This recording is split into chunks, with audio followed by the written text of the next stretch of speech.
At my son's law school graduation from Wake Forest University, after I drove 11 hours from Harlan County, Kentucky, he stood behind that podium in his cap and gown, looked straight past me into the VIP section, and told 800 people that his stepfather, Victor Ashford, was the reason he'd made it.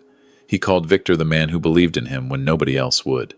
His mother was crying in the front row. His professors were nodding.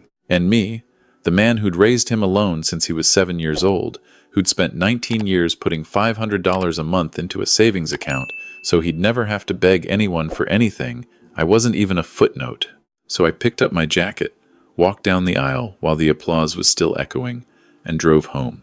But 3 weeks later, when Victor's real estate empire imploded, and my son came looking for that $165,000, I'd been building his whole life. He found out it was already gone. Every last penny.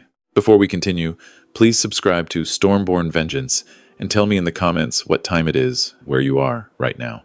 My name is Harold Mercer. People in Harlan call me Hal. I'm 63 years old, and I've spent the last 37 of those years teaching woodworking and shop class at Harlan County High School in southeastern Kentucky, right where the Appalachian Mountains crumble into coal country.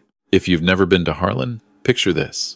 A town of about 1,600 people squeezed into a valley between mountains that used to be full of coal. Half the storefronts on Main Street are boarded up. The median household income is somewhere around $22,000 a year. There's one traffic light, one Walmart 20 minutes away in Middlesboro, and exactly 0 reasons for a young person to stay unless they've got deep roots or no options. I've got both. My first wife, Margaret, Maggie. Everyone called her. She grew up 2 hollers over from where I did. We met at a church picnic when I was 19 and she was 17.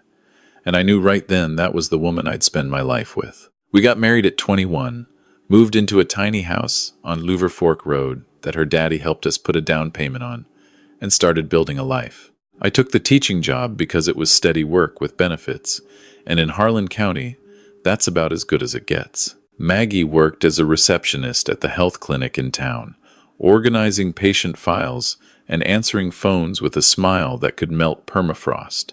When Ethan was born, I was 37, late to fatherhood by Harlan standards, where most guys had kids by 25. But Maggie and I had struggled for years trying, and when that boy finally arrived, 7 pounds 2 ounces at the Harlan ARH hospital, screaming loud enough to wake the whole ward, I held him and made Maggie a promise. Our son would have choices. He wouldn't have to go into the mines. He wouldn't have to pick between bad and worse. He'd have the education and the resources to build whatever life he wanted. Maggie smiled at me from that hospital bed, exhausted and glowing, and said, "Then we better start saving now." So we did. $500 a month. It doesn't sound like much to some people, but on a teacher's salary in Harlan County, it was enormous. It meant I drove a 1,998 Ford Ranger until the odometer broke at 287,000 miles, and I just kept driving. It meant Maggie cut coupons like it was her second job. It meant we never took a vacation that involved an airplane. Our big annual trip was driving to Myrtle Beach in August, staying at the cheapest motel we could find, and letting Ethan play in the waves for a week. But every month, $500 went into that account. Rain or shine, coal bust or not, that money moved. Ethan was 5 when Maggie got diagnosed. Pancreatic cancer, the worst kind, the kind that doesn't negotiate. She fought for 2 years with everything she had. Chemo at the UK Medical Center in Lexington, radiation, experimental treatments that our insurance barely covered. I drove her back and forth, 3 hours each way, holding her hand over the center console while Ethan sat in the back seat watching cartoons on a portable DVD player, too young to understand why his mama kept losing weight and losing hair, but never losing that smile. She died on a Thursday morning in November. Ethan was 7. He came home from school that day, saw the relatives' cars in the driveway, and stopped at the front door. He didn't come in for a long time. When he finally did, he walked straight to me, buried his face in my chest, and whispered, "Is Mama in heaven now?" "She is, buddy. And she's watching over you." Those first years after Maggie died were the hardest of my life. Mornings of packing Ethan's lunch and ironing his school clothes. Evenings of homework help and bedtime stories, trying to do the voices the way Maggie used to. Weekends of Little League games where I was the only dad sitting alone in the bleachers. I learned to cook her fried chicken recipe from the index card she'd taped inside the kitchen cabinet, and even though it never tasted quite right, Ethan always said it was perfect. I kept putting 500 into that account. Maggie would have wanted me to. When Ethan was 9, I met Diane at a teacher's conference in Lexington. She was a third-grade teacher from Pikeville, pretty and put together in a way that Harlan women weren't, with salon highlights and clothes from stores I'd never heard of. She laughed at my jokes. She said she admired what I was doing, raising a boy alone. She said I was brave. Nobody had called me brave in a long time. We got married 8 months later. Diane moved to Harlan, and for a while, things were good. She helped Ethan with his reading. She redecorated the house. She brought a kind of energy into our lives that I didn't realize we'd been missing. But Harlan wore on her. The isolation, the poverty, the way the mountains seemed to close in during winter. She started driving to Lexington every weekend for shopping, for dinner with friends, for air, she said. By the time Ethan was 14, Diane sat me down in the living room on a Sunday evening and said the words I'd been dreading. "Hal, I can't do this anymore. This town, this life, it's suffocating me. I've met someone. His name is Victor. He's a real estate developer in Raleigh. He understands ambition. He understands what I need." She left on a Wednesday, packed 2 suitcases, loaded them into a rental car, and drove south to North Carolina without looking back. She didn't say goodbye to Ethan, just left a note on the kitchen table that said, "I'll always care about you. This isn't your fault." Ethan read that note 6 times before he crumpled it up and threw it in the trash. "Dad," he said that night, staring at the ceiling from his bed while I sat in the doorway. "Everyone leaves. Not everyone. I'm right here. And I'm not going anywhere." I meant it, every word. For the next 4 years, it was me and Ethan against the world, just like it had been after Maggie died. I coached his basketball team. I proofread every essay. I sat through every school play, every awards ceremony, every parent-teacher conference.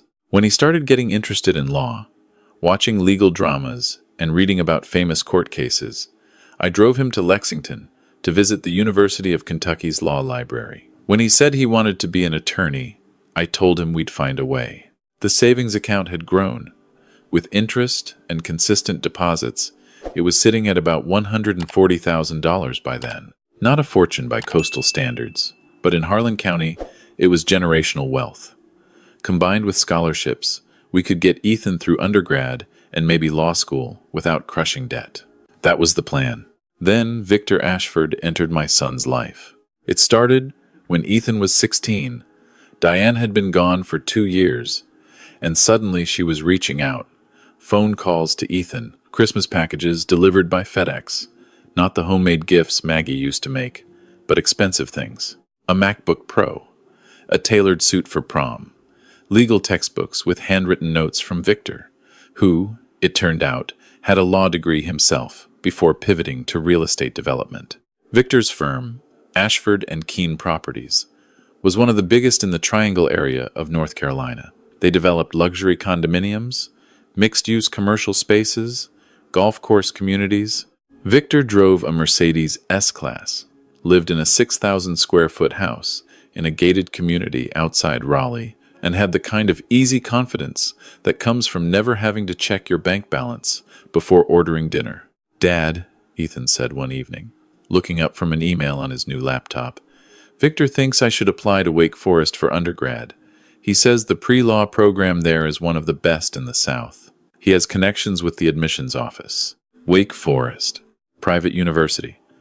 Tuition alone was over $60,000 a year. I'd been thinking Eastern Kentucky University, maybe UK and Lexington, schools where my savings and his grades could cover everything comfortably. "That's an expensive school, Ethan." Victor said he'd help with costs if I get in. I felt something tighten in my chest. "We don't need Victor's money. I've been saving for your education since the day you were born. I know, Dad, and I appreciate it, really. But Victor says it's not just about money. It's about networks. Wake Forest has connections to law firms across the Southeast. The alumni network alone is worth the tuition. Victor says, those two words started appearing in every conversation like a virus I couldn't quarantine. Victor says I should do mock trial. Victor says my LSAT potential is exceptional. Victor says real success is about who you know, not just what you know. What could I do? I wanted my son to have the best.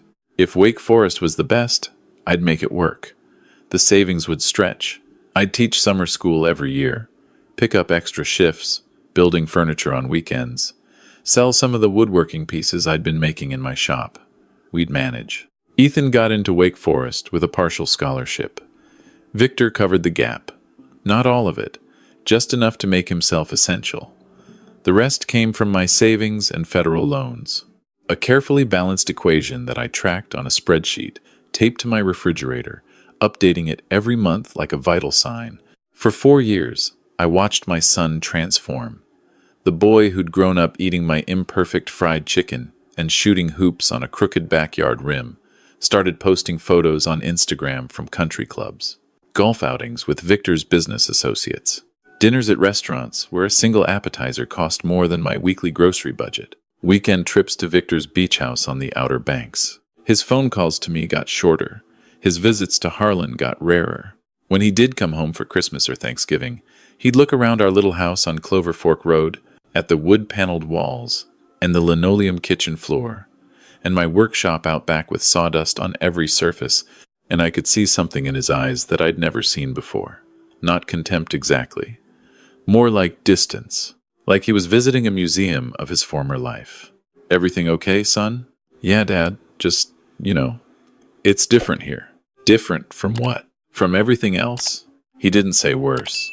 He didn't have to. When Ethan got accepted to Wake Forest Law School, one of the top programs in the country, I was bursting with pride. 3 more years, and my son would be an attorney. Maggie's dream, my dream, his dream, all converging. I called him to discuss finances. With your son, the account's at $158,000 now. Between that and scholarships, we can cover most of law school. You'll graduate with manageable debt. We've got a solid plan. Silence on the line. Then, Dad, I need to tell you something. Victor's offered to cover law school. All of it. Tuition, housing, books, bar exam prep. He says it's an investment in the family's future. The family's future. Victor and Diane had gotten married 2 years earlier. I found out from a photo Ethan posted on social media. Victor in a cream-colored linen suit. Diane in a designer dress that probably cost more than my truck. Ethan standing between them, grinning, looking like he belonged. You don't need his money, Ethan. That's what my savings are for. Your mother, Maggie, she and I started putting that money away before you could walk. I know, Dad, and I'm grateful. But Victor's offering more than money. He's introducing me to managing partners at major firms. He's got connections at every courthouse in North Carolina. This isn't charity. It's mentorship. What could I say? That every dollar in that account represented a meal I'd skipped? That watching my son accept Victor's generosity felt like watching him choose the man who'd taken Diane over the man who'd never left? That Maggie would have hated every second of this? Whatever you think is best, son. Law school changed him. Or maybe it just finished what Wake Forest had started. His Instagram became a carefully curated portfolio of success. Networking galas, moot court victories, photos with judges and senior partners, and always Victor, silver-haired and square-jawed, standing in the background like a proud patriarch. My calls with Ethan became bi-weekly, then monthly, then whenever he happened to remember. He was busy with internships, study groups, law review. Victor was mentoring him on litigation strategy, introducing him to clients. My attempts to stay connected felt increasingly desperate. Ethan, I'm driving to Lexington next month for a woodworking convention. It's only 5 hours from Winston-Salem. Maybe I could swing by and take you to dinner? Oh, Dad, that's the same weekend as Victor's firm's annual charity gala. He's introducing me to the managing partner at Parker, Whitfield and Associates. It's a huge opportunity. Of course, another time. But there never was another time. 3 months before graduation, Victor offered Ethan a position, associate attorney at Ashford and Keene's in-house legal division, starting salary $145,000, plus benefits, plus a company car, plus a clear path to eventually running the legal department. Dad, can you believe it? Victor says I've got the sharpest legal mind he's seen in 20 years. That's wonderful, Ethan. I'm real proud of you. Thanks, Dad. Hey, listen, about graduation. I'm putting together the guest list. Mom and Victor will obviously be there. Victor's reserved a private suite at the arena, and he's hosting a dinner afterward at this incredible steakhouse downtown. You should come. I'll make sure you get an invitation. He said it like he was doing me a favor. Making sure I got an invitation to my own son's graduation. The culmination of everything Maggie and I had dreamed about while she was lying in that hospital bed, too weak to hold his hand but strong enough to whisper, "Make sure he has choices, Hal. Promise me." I spent the week before graduation getting ready. Ironed my one good suit, the charcoal one I wore to Maggie's funeral and every formal occasion since. Polished my boots until they almost passed for dress shoes. Got my hair cut at Floyd's barber shop on Main Street. Booked a room at a budget inn outside Winston-Salem because the downtown hotels wanted $250 a night, and I couldn't stomach that. Left Harlan at 3 in the morning. 11 hours through the mountains, through the winding roads of eastern Kentucky, into Virginia, down through the Blue Ridge, stopped once at a Waffle House outside Wytheville for coffee and eggs. The sunrise hit the mountains somewhere around Fancy Gap, painting everything gold and pink. And for a moment, I felt good. My son was graduating law school, top of his class. Maggie would have been so proud. The graduation ceremony was at the Lawrence Joel Veterans Memorial Coliseum. I arrived an hour early, wanting to find my seat and maybe catch Ethan before things started. Families streamed toward the entrance, mothers in floral dresses, and fathers in sport coats, everyone buzzing with pride. I clutched my printed ticket and joined the flow. Inside, the arena was massive. Ushers directed people to different sections. I asked about the private suites and was told those had separate entrances. My ticket said, Section 227, Row P. Upper level. I climbed the stairs and found my seat. Good view of the stage, at least. From up there, I could see the glass-fronted suites along the side of the arena. It took me a minute, but I spotted them. Diane in the second suite from the left, her hair shorter than I remembered, wearing something that looked like it came out of a magazine. Victor beside her, tall and silver-haired, shaking hands with a group of well-dressed people. They were laughing. There was catering. Champagne flutes catching the light. I texted Ethan. Made it. Section 227. So proud of you today, son. Love, Dad. No response. He was probably backstage with the other graduates. The ceremony started. The dean spoke about excellence and justice and the responsibility of the legal profession. The faculty processional, robes and hoods, and tradition. Then the graduates, called one by one to cross the stage and receive their diplomas. Ethan James Mercer, Juris Doctor, magna cum laude. I stood up, clapping so hard my palms stung, trying to catch his eye from section 227. Ethan crossed the stage, shook the dean's hand, accepted his diploma, and turned to face the crowd. His eyes went straight to the suite. He found Victor and Diane, pointed at them, and smiled. That smile. It was the same one he used to give me when I'd show up at his Little League games. But it wasn't aimed at me anymore. He never looked up to section 227. Never looked for me at all. After the diplomas came the student speaker. I hadn't known Ethan had been selected until his name was announced. He'd been chosen by his classmates to address the graduating class. My son, speaking for his entire law school, the pride hit me so hard, it hurt. Ethan stepped to the podium, adjusted the microphone, and began. Today, we don't just celebrate 3 years of case law and constitutional theory. We celebrate the people who made this possible, the mentors who challenged us, the family who carried us, the leaders who showed us what it means to stand for something. He talked about his journey. Coming from a small town in Appalachia, the odds against him. How far he'd come. I want to thank my mother, Diane, for teaching me that it's never too late to reach for something greater, for showing me that happiness is a choice you make, not a circumstance you accept.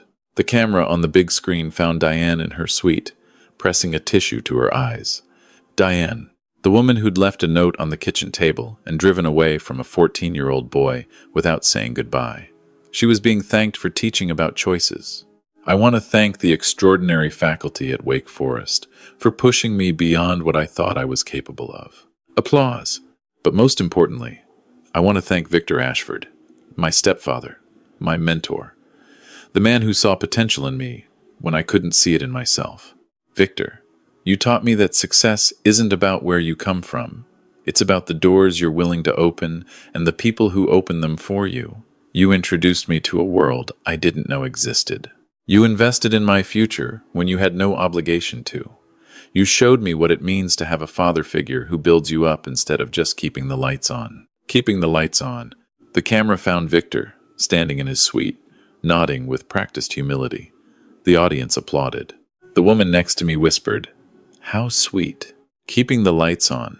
That's what 19 years of sacrifice amounted to. Keeping the lights on. Like I was a utility company.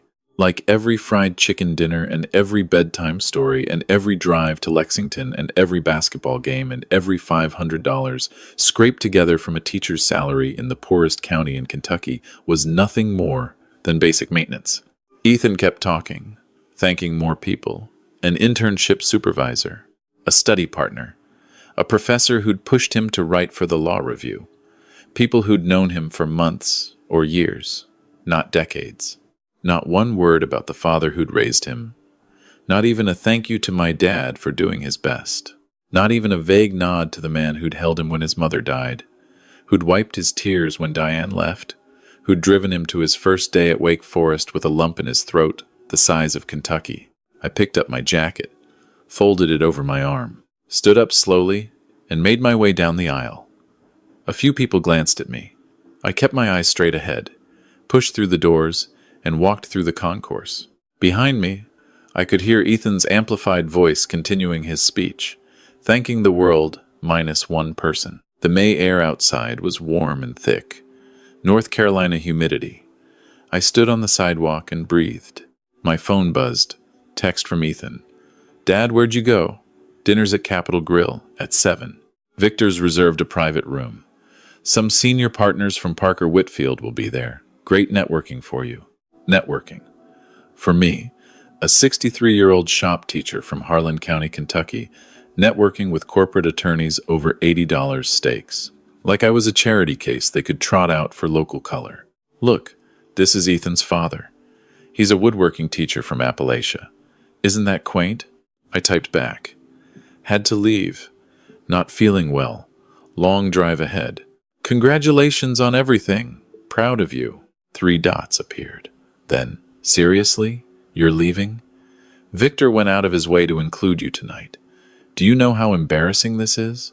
I put the phone in my pocket and walked to the parking garage. I didn't drive home right away.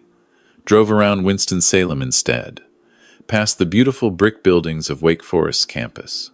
Past the neighborhoods where Diane and Victor had taken Ethan to dinner parties and charity events. Past the kind of houses that people in Harlan County couldn't imagine living in.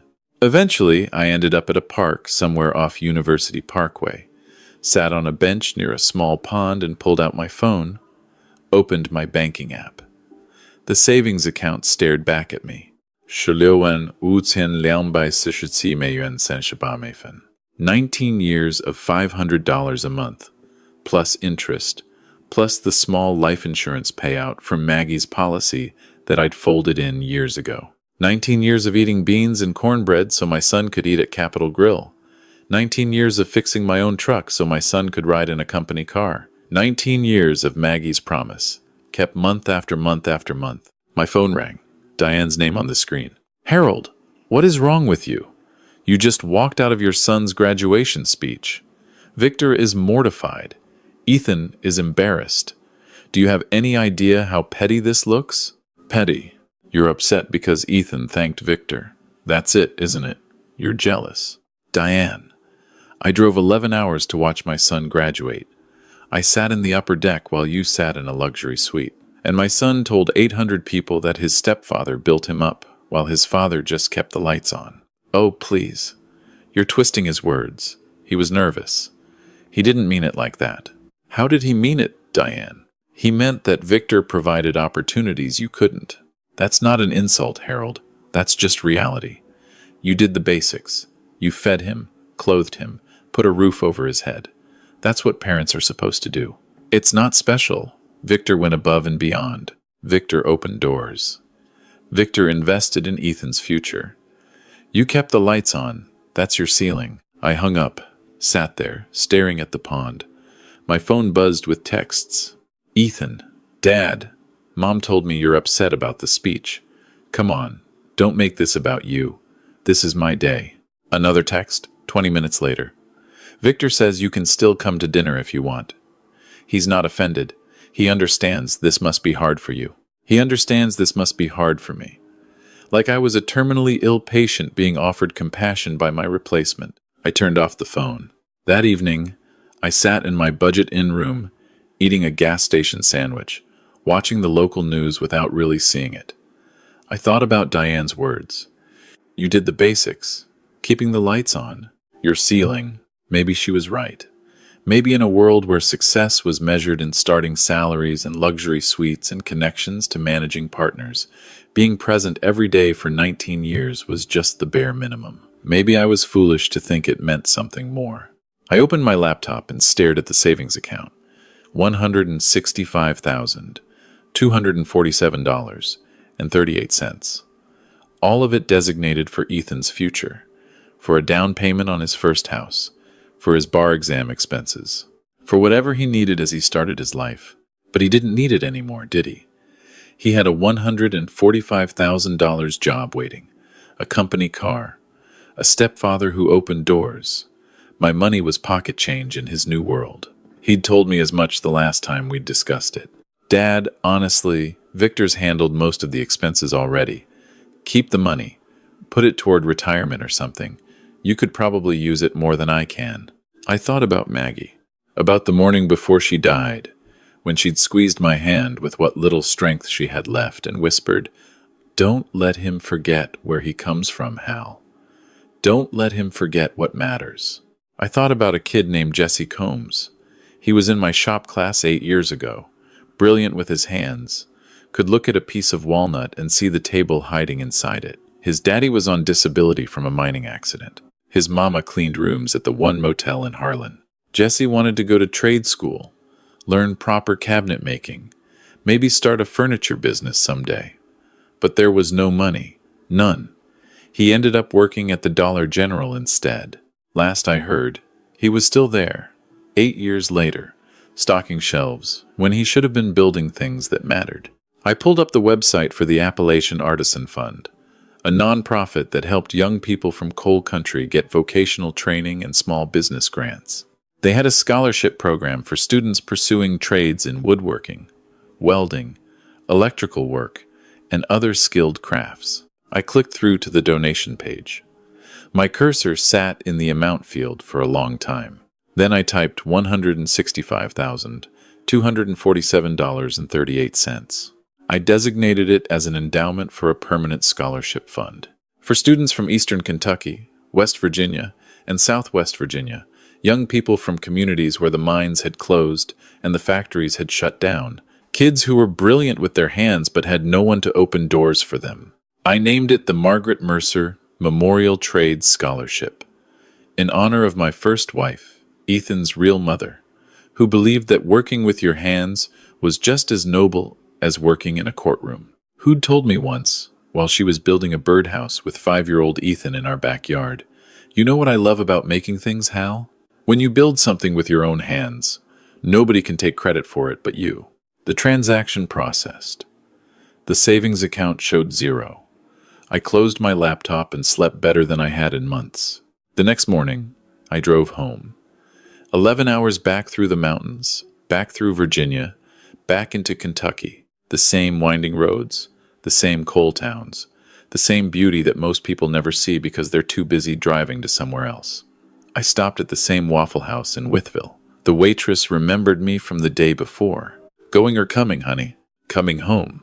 I turned my phone back on when I pulled into my driveway in Harlan. 41 missed calls, 28 text messages. Most from Ethan. The first few were irritated. Dad, you seriously just disappeared? Call me back. Then the tone shifted. Dad, I need to talk to you about the savings account. Dad, seriously, call me. This is urgent. Dad, I talked to the bank. They said you withdrew everything, all of it. What did you do? I texted back. Donated it. Set up a scholarship fund for trade school students from Appalachia. Kids who'd consider $165,000 life-changing, not pocket change. Named it after your mother, your real one. My phone rang instantly. I answered, Dad, you can't be serious. That money was supposed to be for my future. Your future? You've got a six-figure job waiting for you. A company car. A stepfather who opens doors that are permanently locked for everyone else. What could you possibly need my keeping the lights on money for? Silence. Then, quieter than I expected, things have gotten complicated. Complicated how? Long pause. Victor's firm is being investigated. The state attorney general opened a case last week. Something about fraudulent property appraisals and investor misrepresentation. The FBI might be getting involved. I sat down at my kitchen table, looked at Maggie's photo on the wall, the one from our wedding day, both of us so young, standing outside the church with the mountains behind us. I'm sorry to hear that, Ethan. The job offer is on hold, indefinitely. Victor's lawyers told him to pause all hiring until the investigation is resolved. And it gets worse. Any attorney who's been associated with Ashford and Keene is being scrutinized. Parker Whitfield already rescinded an interview I had scheduled. 2 other firms in the Triangle pulled their offers to classmates who'd interned with Victor. Nobody wants to touch anyone connected to him right now. So you can't practice law because of the man who opened all those doors. Dad, please. I've got $94,000 in student loans. I was counting on that job to start paying them down. The apartment Victor helped me get. The lease is in his name and they're not renewing it. Mom and Victor are. Things are bad between them. She's talking about leaving again. Of course she is. That's what Diane does when things get hard. I need help, Dad. I need that money. Can you get it back? Can you undo the donation? No. What do you mean, no? I mean the money is gone, son. It's funding scholarships for kids from hollows and coal towns who want to learn a trade. Kids whose daddies got hurt in the mines and whose mamas worked double shifts just to keep food on the table. Kids who'd give anything for the kind of opportunity you called basic. I didn't call it basic. I never said that. You said I kept the lights on. You told 800 people that Victor built you up while your father maintained the minimum.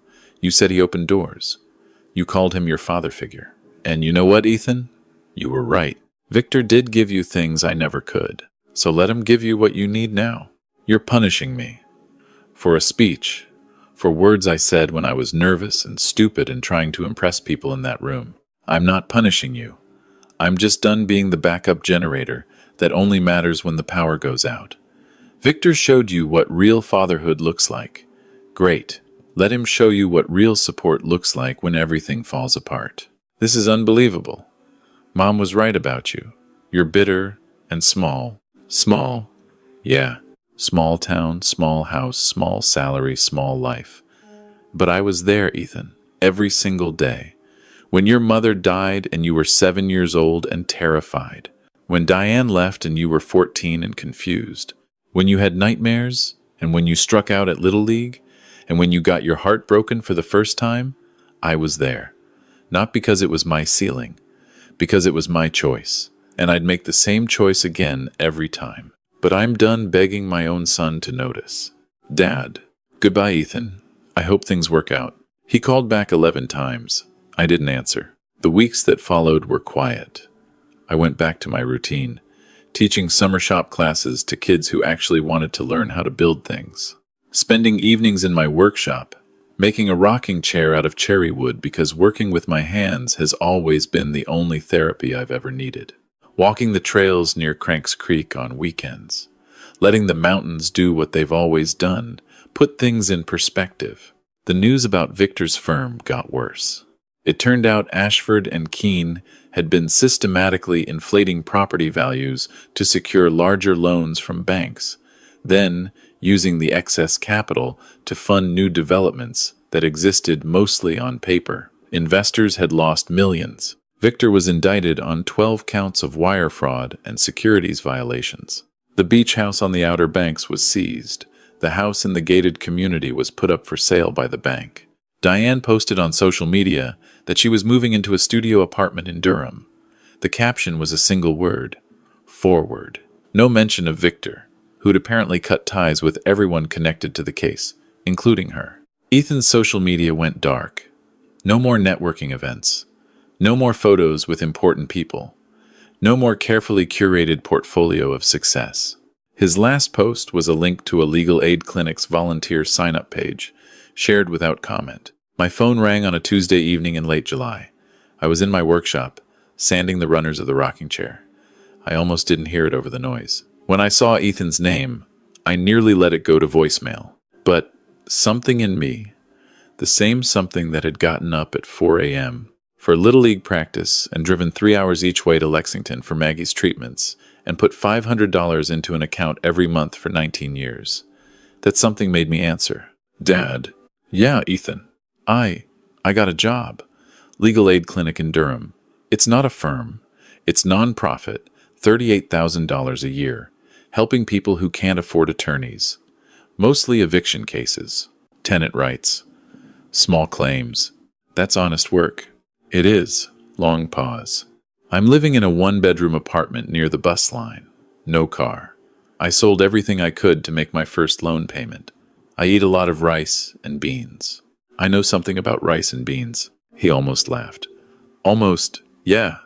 I guess you do. Silence stretched between us. The kind that's full of things waiting to be said. Dad, I'm not calling to ask for money. I know that's done. I'm calling because I've had a lot of time to think. Standing in front of a judge, advocating for a single mother who's about to lose her apartment, going home to my own tiny place, counting quarters for laundry. I've had time. Time is good for thinking. I looked up the scholarship you created. The Appalachian Artisan Fund put out an announcement. The Margaret Mercer Memorial Trades Scholarship. They're calling it the largest single donation in the fund's history. I didn't know that. The first recipient was announced last week. A girl named Ava Halcombe from Letcher County. She wants to study furniture making and woodworking at the Appalachian Center for Craft in Tennessee. First person in her family to pursue any kind of post-secondary education. Her father was a coal miner who got laid off when the last mine in her county closed. His voice cracked. She wrote a thank you letter. The fund posted it on their website. She said, "Nobody in my family ever had someone believe in them enough to invest in their future. This scholarship tells me that someone out there thinks my hands are worth something."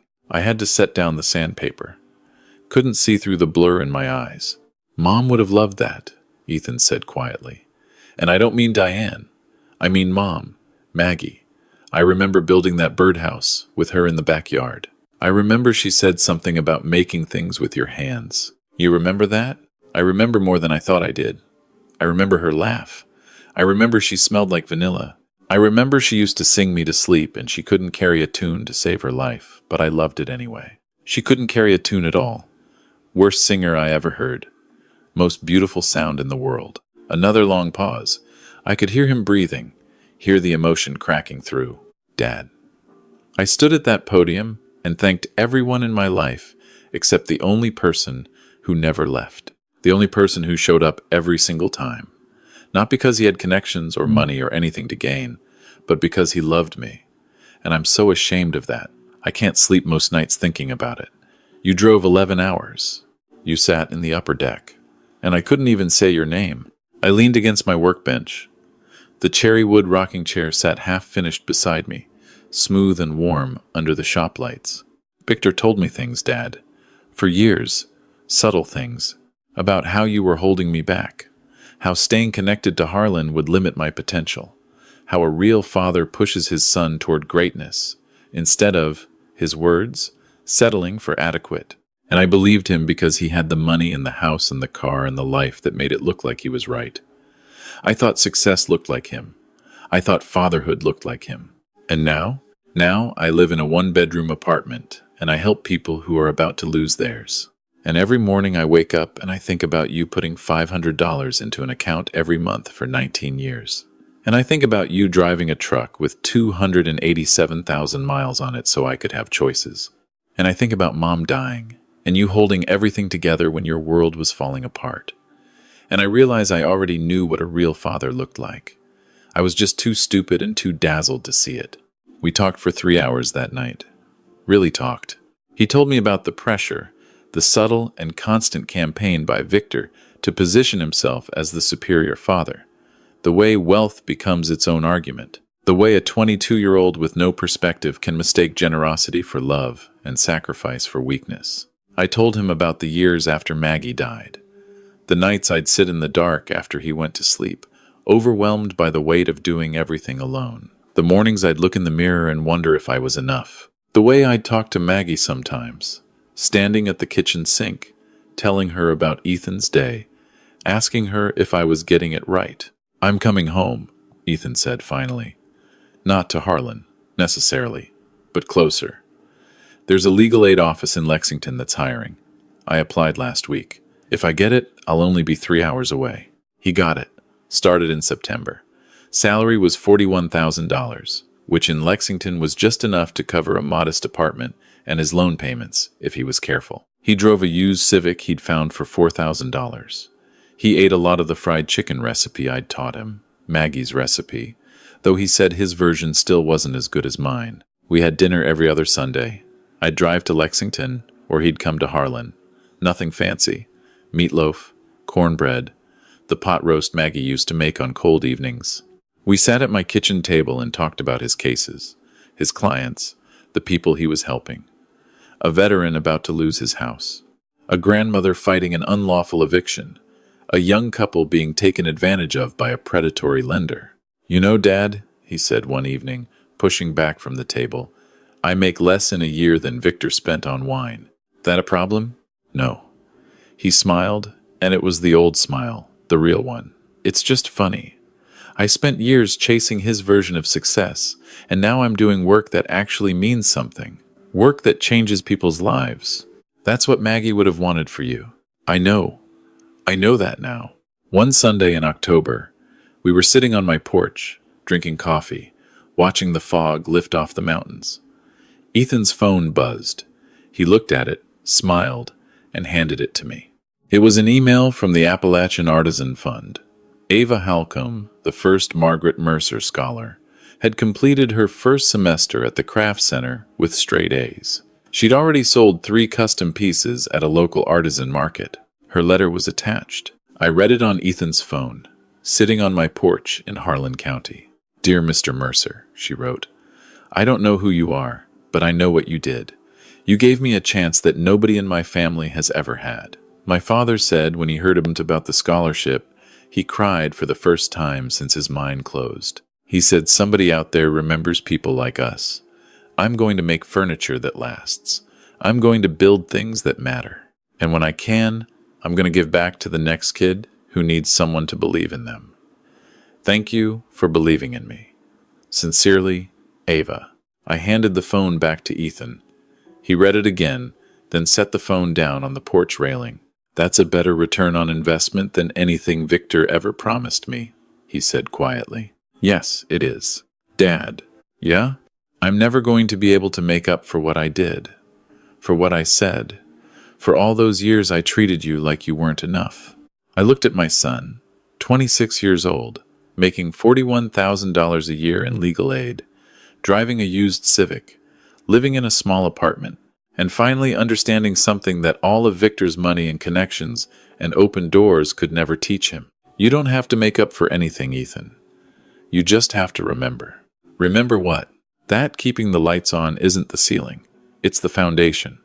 Everything else gets built on top of it. He nodded, sipped his coffee. We sat there as the fog burned away and the mountains turned from gray to green, the way they do on October mornings in Kentucky when the world is quiet enough to hear what matters. My phone buzzed once. A voicemail from Diane, probably calling to blame me for something else that had gone wrong in her life. I deleted it without listening. Through the kitchen window, I could see the framed photo on the wall. Maggie holding baby Ethan in the hospital. 19 years ago, a different lifetime. I'd made her a promise that day, holding our son for the first time, breathing in that new baby smell. I told her I'd raise him right, teach him values, help him become a good man. It took longer than I expected, cost more than I'd planned, and required harder lessons than either of us could have imagined. But sitting on that porch with my son, watching the Appalachian morning unfold, I realized I'd kept that promise. Some gifts take 19 years to understand. Some lessons cost everything you've got. Some people have to lose what glitters before they can see what's gold. But in the end, the ones who love you won't be there because of what you can give them. They'll be there because of who you are. Victor never understood that. Ethan finally did, and that makes all the difference. If you enjoyed this story, please like this video, subscribe to Stormborn Vengeance, and share your thoughts in the comments below. Have you ever sacrificed everything for someone who didn't see your worth until it was almost too late? Tell me your story. To watch the next video, click the link on your screen. Thank you for watching.